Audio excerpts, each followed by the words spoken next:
Hey everyone, and welcome as we continue our study through the New Testament, looking at the New Testament church. And today we're going to be in 1 Corinthians 6, verses 1 through 11. And this is discussing avoiding lawsuits with Christians. And, this is really not something that we don't talk about a lot in the church. And I can't say as a child and growing up in the church and even as an adult in the church, I don't think I've heard too many lessons on this one.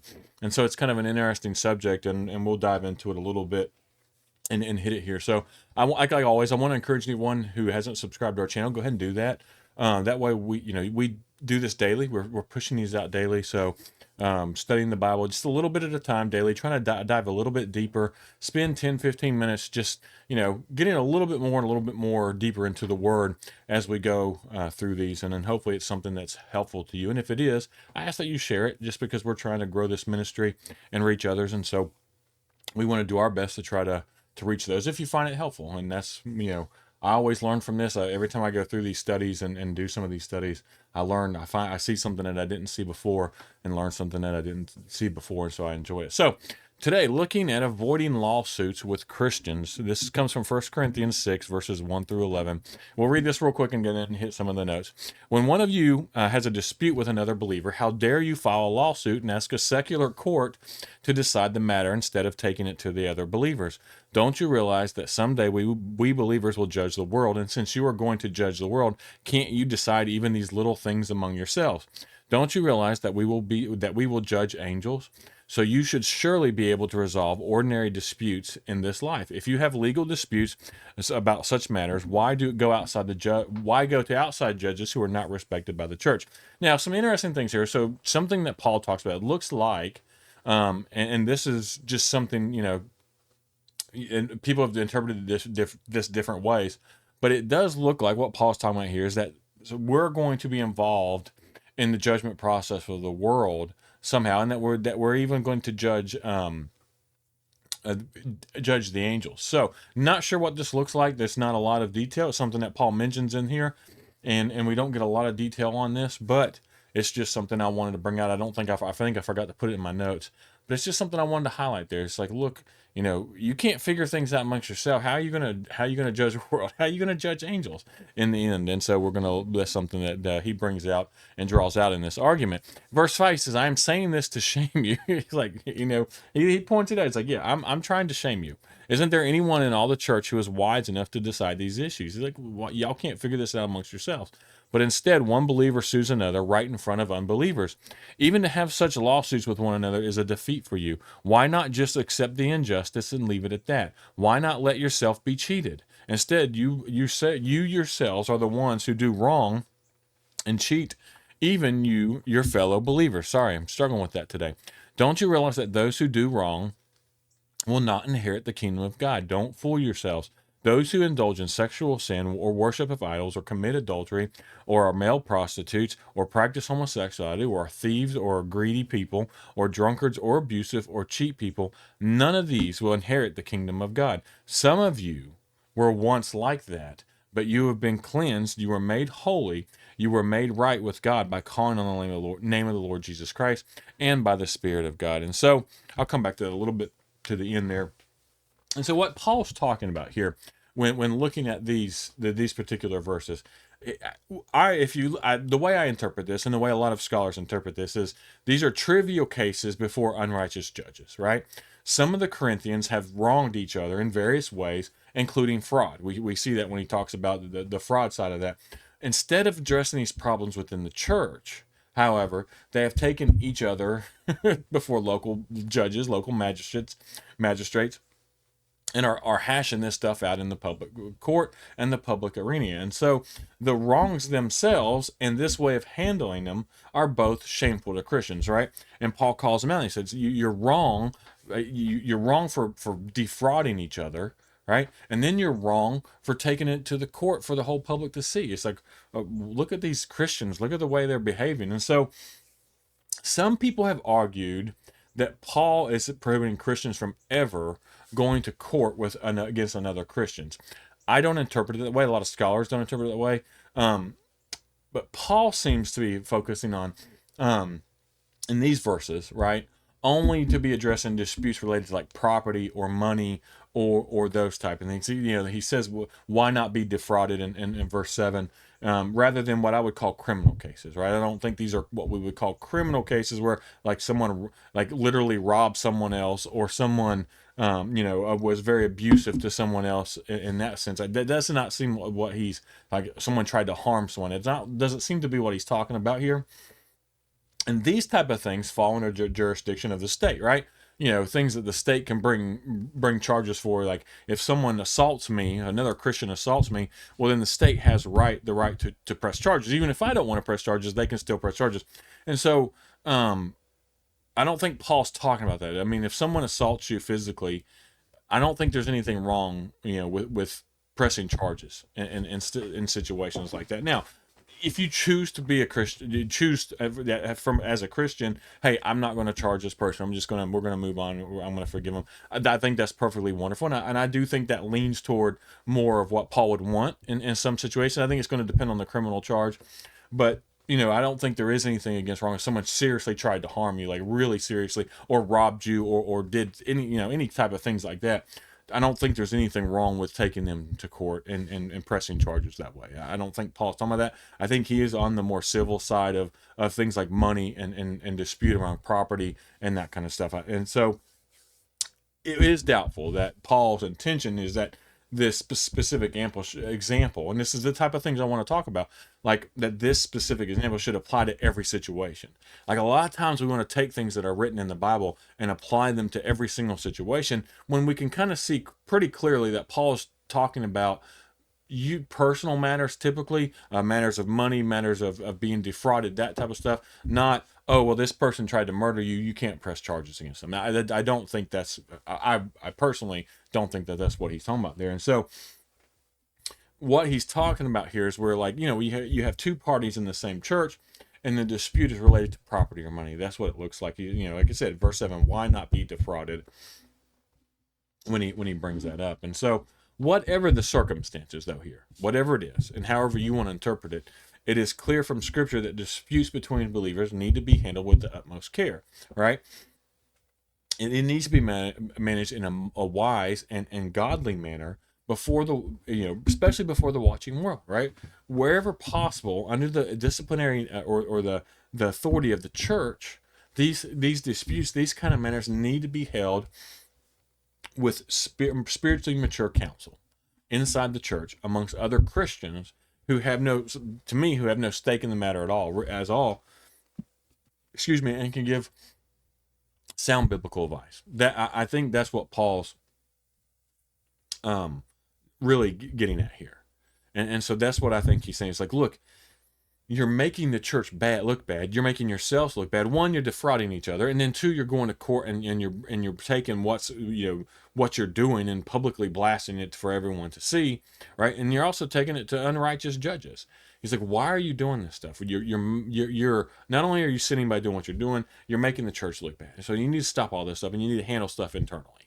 One, quit defrauding each other. Two, handle any dispute you have amongst yourselves in the church. And that's what he's calling for there. Don't be taking people to court over trivial matters or over things that the church can handle and the church can take care of. And so the other thing I talked about here that we looked at, so he goes on to, and he says that the people of God are going to participate with Christ in the final day of judgment. Again, we don't know exactly what all that's going to look like, but we do know that we're going to be part of that, and that's going to be include judging the world and judging angels, as Paul writes there. So again, that's something that, think about that. From a maturity standpoint, think about that. How are you going to behave? How are wise counsel, right? Wise judgment, using your spiritual wisdom, using the wisdom you have to make sure you make good choices. And so what we see here is a group of people, again, that goes back to being plagued by arrogance. And this is the whole theme of this whole letter, for the most part, is arrogance leading to all these things. The Corinthians should have been ashamed of their behavior between those in their own congregation, right? But they were too arrogant and too prideful and too full of ego and all these other things to just drop it. He's like, why not be defrauded, right? Why not just allow yourself to be defrauded? Instead of what Paul's saying is, it's better for you to be defrauded than to just to make to bring this out in the public and make the church look bad. And so and he's not saying it's right. He calls, he calls out the person doing the wrong. But again, he's saying sometimes it's just better to drop it and move on than to drag it out in public and make the church look bad. And so that can be a hard thing. I'm the type of person, I'm a very minded person. If someone does me wrong, if someone says things about me or lies about me, I want them to pay for it, right?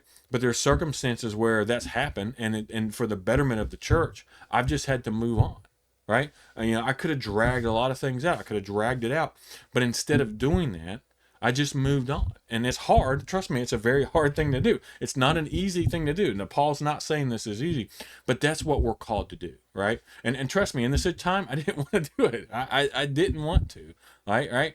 And that's the human nature side of me. But that we've got to learn that sometimes it's better just to move on past things and go. Now, there's instances where you don't need to. There are instances where you don't need to. There's instances where it needs to be brought up. It needs to be, addressed. It needs to be. But sometimes it's just better just to move on and say, hey, wash my hands of it. I'm gone. So again, those are not always easy things to do, but we've got to look at what's best for the church, right? What's best for all those involved. And eventually those type of things will catch up with them. In the end, again, Paul's going to talk about this, and I think, and I think this is a warning to those people who are doing those things. What's going to happen? There's not going to be an inheritance of the kingdom of heaven. We're going to look at that here in a minute. And so, like I said, although they thought themselves to be wise, their actions, their actions. Man, I hate it when you're about to sneeze and you can't. So sorry, ma'am. Their actions were resulting in shame and shaming themselves and shaming the church. And so it's a scandal for Christians to have to resolve their issues in secular courts, as if there's no church capable of resolving the issue. And that's the thing. It's like, why take it to the courts when the church should be the place that we can resolve these things? And so when you're suing a fellow believer, you're acting in self-interest rather than concern for the welfare and the glory of God. And that's what it comes down to. So, and he says, why not just accept the injustice and accept it? Christians are called to follow the example of Christ's self-sacrifice. There's a lot of times where Christ just took it. Right? I mean, look at the cross. That's the perfect example. But there's a lot of times where he could have retaliated. He could have fought back. He could have done a lot of things, and he could have said, no, that's not right. That's not just. But he just moved on. All right, and he forgave him anyways, and he moved on, and that's what we're called to do. And so they were not following Christ's example or his teachings about sacrificial love here, and that's what we're called to do. Right?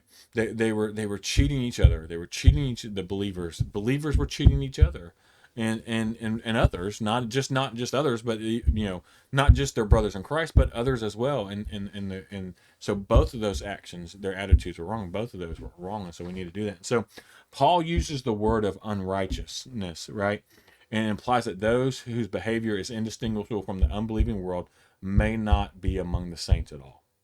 And so when he finishes that, and this is the thing I want to bring to you. So verse 9, right?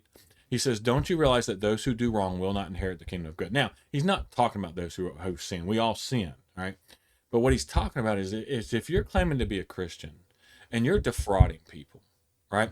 Or you're belittling people. And he goes through a whole list of things here that, being abusive, being, and he brings out drunkenness, greed, homosexuality, prostitution, adultery, worshiping idols, and then he ends that with who are abusive and cheat people.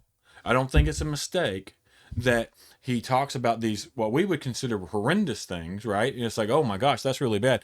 And he's like, oh, and then he kind of, he starts high and he, the sexual sin, worship idols, committing adultery, the sexual stuff. And then he goes into thieves, those who are thieves, right? Well, if you're cheating people, you're a thief. Greedy people, right? Drunkards. And then he kind of, or if you're abusive, or if you're cheat people. And so he's talking directly with that last one to a lot of the people he's talking about here who are cheating people, and that's why they're having the other people are wanting to sue them in the courts. Other Christians, they're cheating other Christians, and she's like, if you do any of these things, if this is your type of behavior, right, then you're not going to inherit the kingdom of God. And we need to take this serious, right? Because a lot of times we'll read the first 4 or 5. Oh, I'm not those, and we kind of ignore the bottom people. And I don't think that when we're talking about abusiveness, like I don't think that's just physical abuse. That can be mental abuse. That can be a lot of other things. Cheating people. It's not just cheating people of money, right? It's cheating people in different ways. Of, are you talking bad about them? We're trying to tear people down? Are you cheating them that way as well? Right? And if this is part of your behavior, part of your actions of who you are, he's saying you're not going to inherit the kingdom of God. And so he then goes on to say, some of you were once like this, but you were cleansed, you were made holy, you were right with God by the calling. And so he's calling them back into it. It's like if you're in this behavior, you better repent and you better turn it around, because you're not going to inherit the kingdom of God. Okay, you need to wash yourself of this stuff. And he talks about us being cleansed and made holy and then with the name of the Lord, through the name of the Lord, and through Christ Jesus. And that's what he's called there. And so he uses that as an example on purpose. He lumps all those things together on purpose to say, hey, look, this little thing over here where you're just cheating people is the same as worshiping idols or committing adultery or prostitution, right? They're in the same boat. Right? And some people are like, oh, it's just a small little thing. I ripped him off for just a little bit. It's not a big deal. No. Or I may have talked bad about that person and really tore them down around other people and made them look bad. But it's, it was, no. If that's your behavior, Paul is saying you're not going to inherit the kingdom of God. So I think that's a very important thing to look at and for us to understand. There's more than just the lawsuits part of this, right? It goes back to behavior. It goes back to this arrogance, this idea that you think you're better than everyone else. And so if I'm better than everyone else, one, either I can defraud them, or two, I'm gonna take I'm right. I'm the one who's right, and so I'm taking them to court. Right? I'm not gonna let anyone cheat me, even if it does hurt the image of the church or hurt the image of Christ. I don't care. That's the arrogance that we see, or the arrogance on the other side of it is well, I can if I want to, I can do whatever I want. That's not right either. And so this is what we're called to. We're not called to have this type of behavior. We're called to mimic Christ. We're called to be like Christ. We're called to a loving, sacrificial love that we need to see. And so those are the type of things that we should see in the church, not what we see going on here. And so that's what Paul's calling it to. So again, I hope you're learning from these. I know sometimes, like, I've tried my best to keep things positive, right?